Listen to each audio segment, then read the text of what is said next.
Hello and welcome to Blooming Bees Farm in Forfar. Here we go, seasonal fresh cut blooms direct from the farm to florists and direct to the consumer for weddings and anything in between really. The business here was started up by business partner Kelly back in 2014. She started off the back of growing flowers for her own wedding and decided then that it was a path she wanted to go further down. Myself, I joined the business here just this year and I had a successful flower farm over in Northern Ireland called Chrysanthemums Farm before moving over to Scotland in 2016 to farm here with my partner James. We farm pedigree beef shorthorns and Irish moils and it's just been great to get back to flower growing. Back in Northern Ireland I grew mainly for wholesale for beginning, specialising in crops such as Alstroemeria, Chrysanthemums, Sweet William, and then further developed doing more direct sales, mainly through our honesty box and farmers markets and the like. So it has been just wonderful to get back growing flowers with Kelly here. We both have young families between us and we sort of think two heads are better than one to keep the business going and expand it.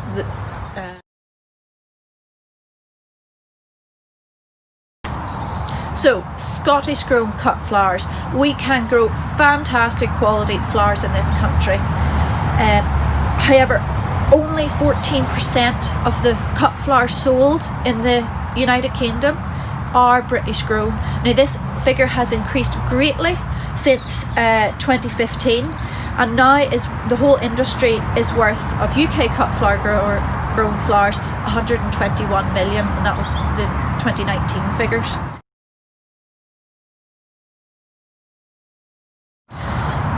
So why the increased demand in British grown flowers? It's not a new thing. Back in the 60s and 70s, so much of our flowers were British grown, they weren't imported. I've learnt of nurseries dotted all around Forfar here that used to grow seasonal flowers as part of their small nurseries, and they've just gradually disappeared through time where the next generation hasn't taken on the nurseries. But now there is this whole change. Folk are looking to buy British, buy Scottish, buy local. It's not just in food, it's in flowers. They know there's a more discerning customer. They know it's better for the environment. It hasn't travelled thousands of miles across the world to reach our shore. It's fresher. Our products can last longer because they literally cut and away out to the consumer. You can also get different varieties, flowers that have scent, flowers that actually generally have a shorter vase life because they're not having to travel as far, are a great niche product for British and Scottish growers. There's also been a great increase in the number of flowers going through our supermarkets. British supermarkets account for just over half of British cut flower sales in the UK. We're seeing this in the rise of some of the larger cut flower growers such as daffodil growers out here in Angus as well. The British cut flower movement has also expanded greatly through organisations such as Flowers for the Farm. This was started back up a number of years, probably about 10 years ago now, and it has seen a huge increase in its members and now has over 800 members from Inverness in the north right down to Devon and Cornwall, and they're great at being promoting British grown flowers. And if you're interested in growing cut flowers, it is a great resource to look up to see growers near you and also resources about how to get started in cut flower growing. They also lobby and promote British cut flowers. So as a smallholder, how can you add cut flowers to your business? There's so many different scales of opportunity out there. It could be literally just a cutting garden for growing for friends and family. Could be for growing your own grow your own wedding. flowers. You could go right up from an allotment to a larger plot to just from selling from an honesty box, which we do quite successfully here at our road end with the honesty box. You can go for farmers markets.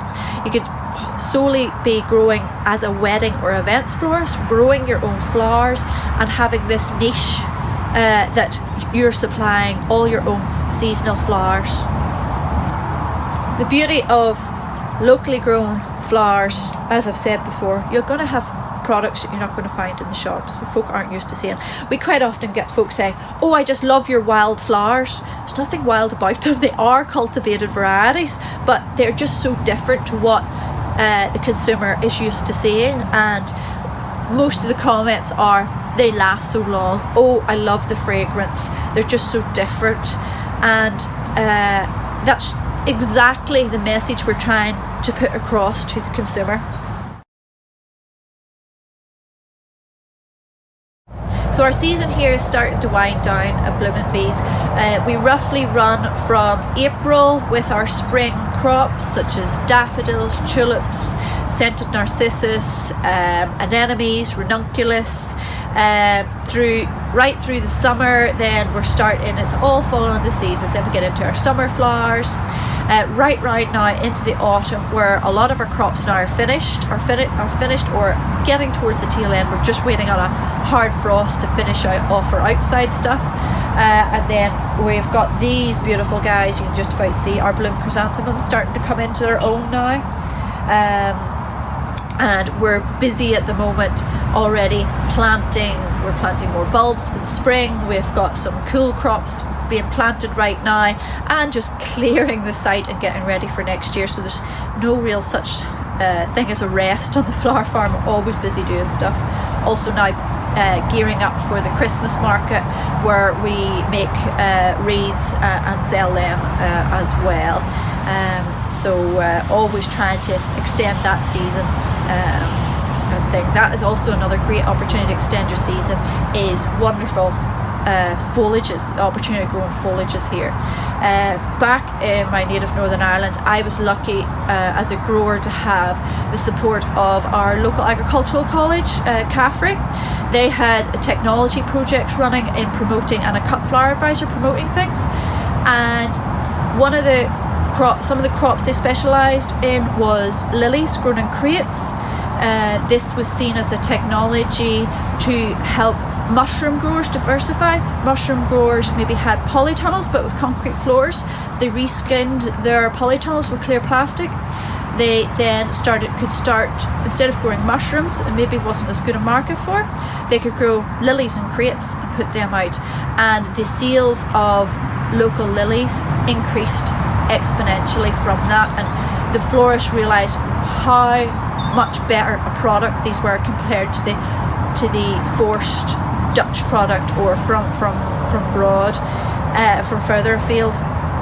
One of the tests would be if you held a stem of lily out, the local stuff would still be straight and strong, so strong, whereas the imported stuff would nearly flop and bend.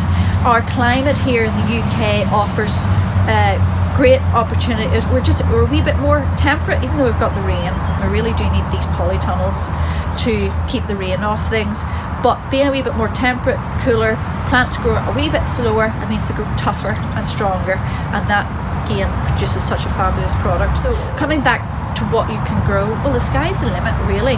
Grow what you enjoy growing, what you know you have a market for. All depends on your market as well. Are you wanting to supply just weddings and event florists?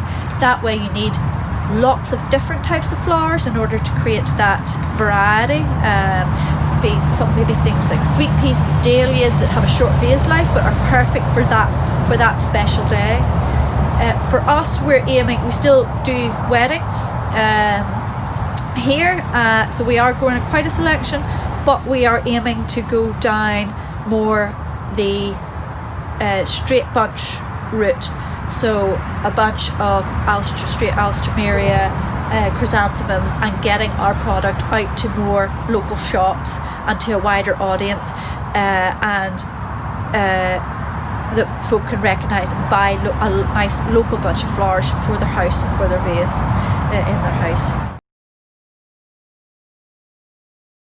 My favourite part of it all really is the growing. So talking about the propagation, talk about structures, I'll give you a wee insight into things like irrigation, support wire and other things, but it really does come down to these little guys here. What have we got here? So these are some of our cool crops that we're going to overwinter to hopefully get an earlier crop.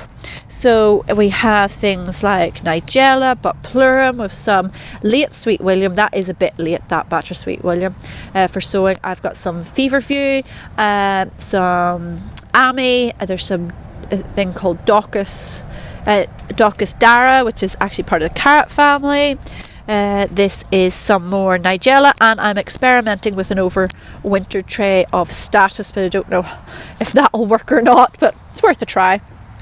So we start off most of our seedlings in these 84 plug trays here. There's 84 cells. These are actually reused. Most of these in their first life had bedding plants in them from a local nursery. That's how a lot of plant nurseries get their young plants in, so we can get several years more use out of them. So we can. Most is surface sown and a wee sprinkle of vermiculite in the top. That's the basics for most seeds. Some other things are a wee bit more fickle. I put them onto a heated propagator bench. Mine are homemade ones.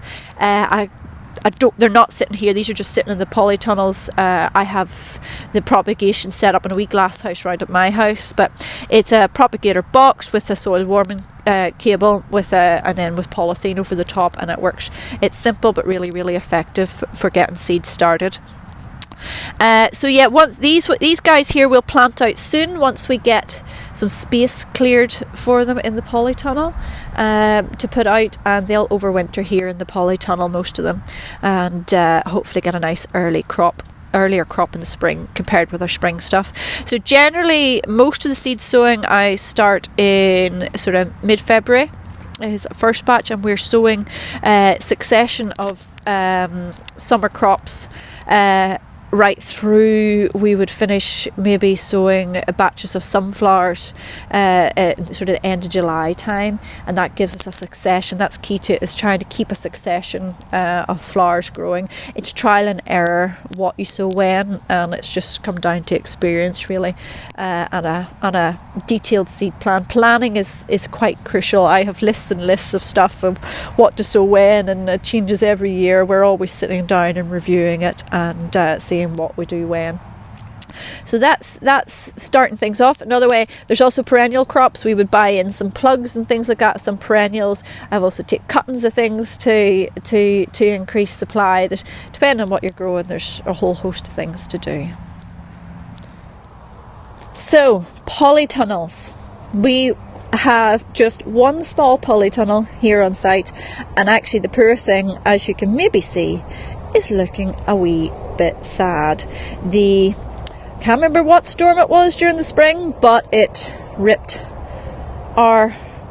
we just had a trenched in cover here, and it ripped it out of the ground. So all summer we have been working with a rather sorry polytunnel, and we are just waiting now on contractors coming to put a new skin on it, and we're actually adding a ventilation kit to the side of it. So hopefully next year we will have a netted side on this with a roller blind, and that helps us control the heat in the summer months, giving us a much. Key to polytunnel growing is you want to keep it's great for getting earlier crops, but also in the high summer you want to get as much air in as possible to help ward off against a lot of diseases and to grow a stronger crop. So as you can see, it's looking a bit like a jungle in here with lots and lots of weeds. Weeds and weeds and weeds. You'll always have weeds. But we are going to change the system in here, and I'll show you what we're going to do later, but we're actually going to plant through MyPEX landscape fabric in here next year to help save time on weeding. One of the next very important things for growing is this. We would not be without our support wire. This is a special flower mesh, so it is a wire support mesh. You can get plastic versions, but you have to make sure you get them really, really tight, and they're very easy to snip through with secateurs, whereas this is a bit more robust. I have actually on narrower beds used sheep netting, which can also be useful. This is our crop of Alstroemeria with a rogue Buddleia in it. We'll have to get him dug out. So this is a great perennial crop. This is planted for, this is about we replant it about every 4 years, and it's very, very important to have at least 2 layers of support net. You can see 2 layers here with it. And this crop of Alstroemeria will keep going until a really hard frost, but we will use frost protection fleece on it to try and extend the crop on it. So it is. So this is one of my favourite crops, but unfortunately do recommend wearing gloves with it. I have developed quite a serious allergy to it, so I have to always wear gloves when handling it. Another very important thing to look at is irrigation. This here is a trickle tape irrigation system. Set up here, you can see the header pipe coming out. We have a valve on each bed that we can turn it on and off, and then we have a further 3 pipes of trickle tape. There's a emitter I think these are every 12 inches. There's an emitter that drips out water, and we can fit this to a timer. That is actually quite critical to make sure you maybe think about a timer. Just recently it was my fault and the water ran here for 3 days. Thankfully the plants haven't suffered for it. So what to grow? We grow a wide variety of stuff. I'm going to give you a quick rundown of a few of the things we grow. Here we have some Chantilly and some Madam Butterfly snapdragons. These have been great wee workhorses. Definitely need the support wire for them. The stems are getting a bit thin and light now, coming to the end of the year, but have been a great wee crop for us. Over here I briefly talked about the Alstroemeria. Again, just love it. One of my favourite crops. This is nearly all done, but this has been some Ami Visnaga. I think it might have been the variety Green Mist, or maybe just been straightforward Visnaga, but great wee filler. We've got Florist Dill here, and through to another one, Ageratum, along with a few volunteer crops such as cornflower. Cornflower in particular, you realise there's some crops you just hate to grow, and unfortunately cornflower, as pretty as it is one of them. It is a nightmare to harvest, so it's up to you whether you might like to grow it or not. Another nice wee crop, garden pinks, old-fashioned pinks. These, with not really any of these flowering, but these have the most fabulous scent, clove scent, and we're going to be doing a lot more of these guys. They look a bit sad at the minute. It's getting to the end of the year. To cut down on weeding, we are moving to using this Mypex. Here we have a crop of Sweet William. This stuff has just been planted in the last few days. This was Sweet William was sown in the end of July, and we are now it's just been planted up. So we have put this Mypex down, and we have burned holes in it with a blowtorch to plant things, and this should greatly save on our weeding. We practice almost a no-dig type system here. So we have put a couple inches of compost below this. We've put a wee dressing the lime on, and put the Mypex down and have planted through it. This Mypex should last us years and years and years, and we're going to use this system in the Polytunnel this year too to save on the weeding. These Sweet William then will start to flower from sort of the end of May right through sort of to July time for us, and it's a great wee crop, easy to grow, and just love it. This here is some of our outdoor beds, some of our perennial stuff. We have this all grown through the Mypex again. There's still weeds, but a lot less than there would normally be. Here we've got some lovely millet and some other perennials that are sort of past their best. You can see some dahlias and Rebecca there in the background. This area next year we hope to actually have covered in another polytunnel to make our growing life a wee bit easier. Hopefully have less weather damage on the flowers. So as a trial this year we've planted some eucalyptus foliage. These are British grown plants, and these will take a couple of years to mature before we get a crop off them. We've actually mulched them with some wool from Kelly's flock here of sheep on the farm, and we're hoping this will help add some winter protection as well as a good mulch for the weeds and whatnot. And with the wool price being absolutely terrible this year, I thought it was a good use of it. So we're looking forward to this crop maturing, and hopefully, well, once established, it will be hardy enough to survive the Angus winters.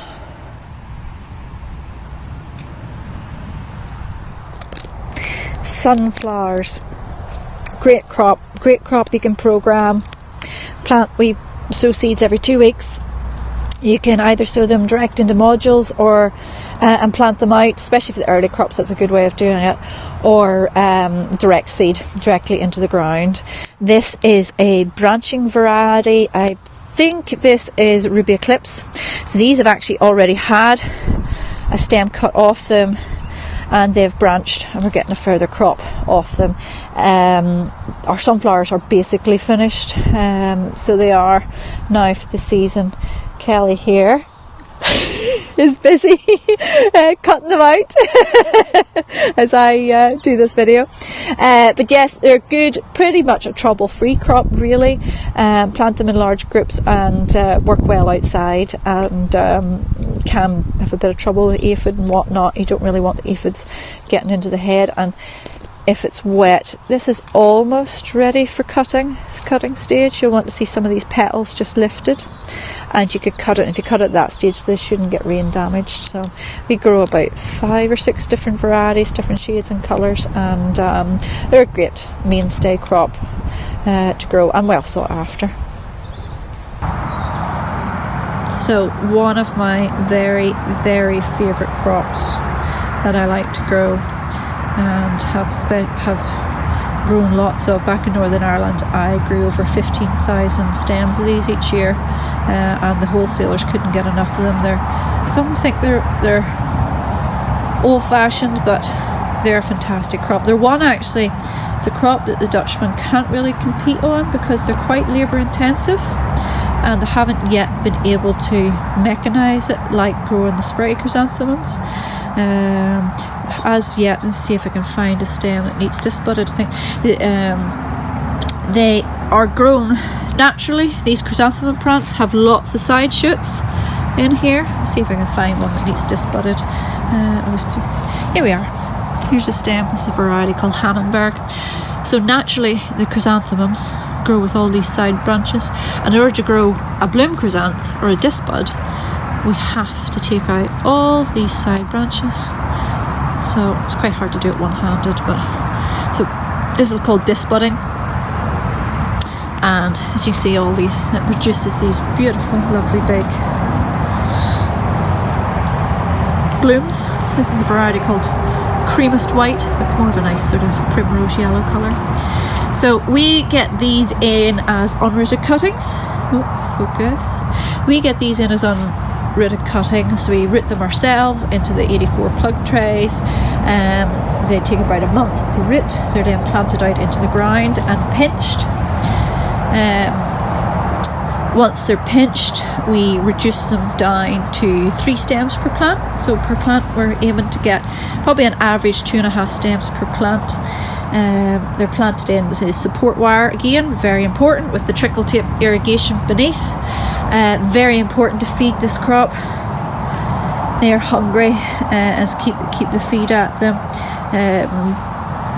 and also every pest under the sun loves them. Aphids, caterpillars, spider mite, thrips. Also, you have to watch them for.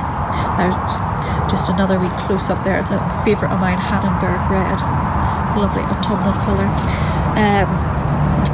They are also very prone to botrytis or grey mould, which can cause the flowers basically just to all go brown and wilt and look horrible just as you're going to sell them. So they are, once you learn the crop, they are great. I just love them. Not a beginner crop, but just fabulous.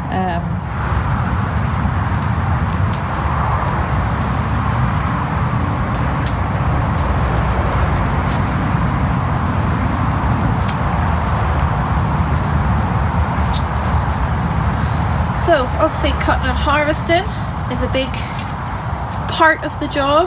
This is some of the snapdragons. Just using a pair of wee snips. It's always good to have good sharp clean ones. And cleaning off some of the foliage off the stems. Just stripping them. I quite often just like to do it out in the tunnel here. Gets rid of the mess and all rots back down into the ground. And it's just I haven't quite got a bunch worth here, but bunching them up. We try to avoid plastic as much as possible, so we bind all our bunches with raffia, and they are wrapped in either just normal brown paper or wax paper. Still use a little bit of plastic in some of our gift bouquets, especially if they're aquapacked and things like that there, and whatnot. As for floristry skills, I have no floristry training whatsoever. I call myself a grower as opposed to a florist. Kelly, the same, is self-trained. She's a great natural affinity for putting flowers together for bouquets and for weddings and everything, and it's down to what you're happy as an individual doing. I'm quite happy just putting nice straight bunches together and putting them out for sale. Things, once they're cut, we like to condition them, so basically putting them straight into a bucket of clean, fresh water. Cleanliness is important. You need to have those buckets scrubbed and bleached. Once that stem's cut, it's like a open wound, and once bacteria gets in there, that shortens your vase life. So condition them so they get a good nice soak. Best time of day to cut as well is early morning or late evening, ideally early morning when the plants are full of water before it's too warm in the day. As for the industry as a whole in Scotland, there is I think it's great opportunities for growing a lot more crops here in Scotland, and there's a great group of growers to get in the areas getting together and want to promote things. It's a group recently now, they're trying to work at access hubs so that florists can it's easier for florists to access local flowers. So growers like ourselves can take flowers down to their nearest hub and florists can lift it from there, and it's all bought on an online platform.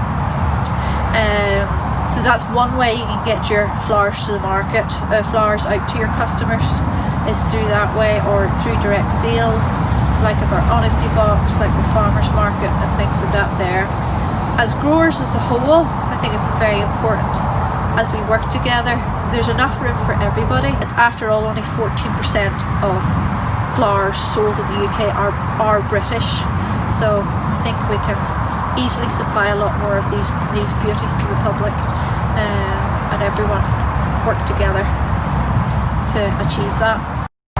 I hope you found this talk interesting and informative, and I haven't waffled on too much.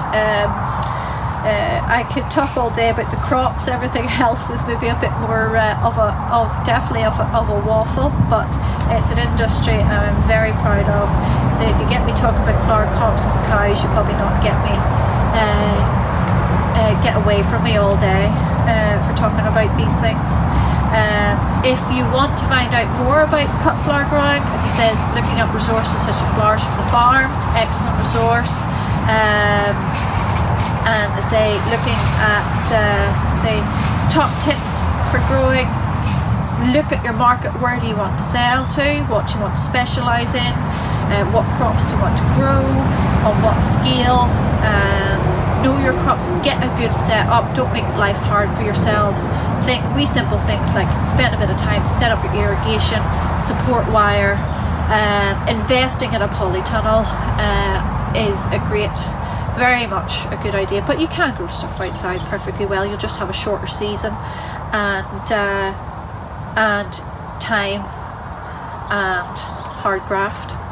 to put like anything, and you'll hopefully succeed. You can find us on our website, bloomingbees.co.uk, and you can also follow us on Facebook if you want to keep up with what we're doing. And thanks very much for watching.